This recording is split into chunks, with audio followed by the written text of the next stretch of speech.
Hi my dear students. Now we can learn about why 0 factorial is equal to 1. So we know that 0 factorial is equal to 1. So we can derive now. 1 factorial means we can write 1.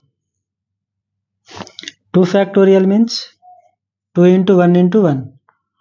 So this is 2 factorial. So this can be written as n into n minus 1 factorial. 3 factorial means 3 into 2 factorial. 4 factorial means 4 into 3 factorial. So let us check this. We can following this formula. Now in this formula, n factorial is equal to n of n minus 1 factorial. Substitute here n is equal to 1.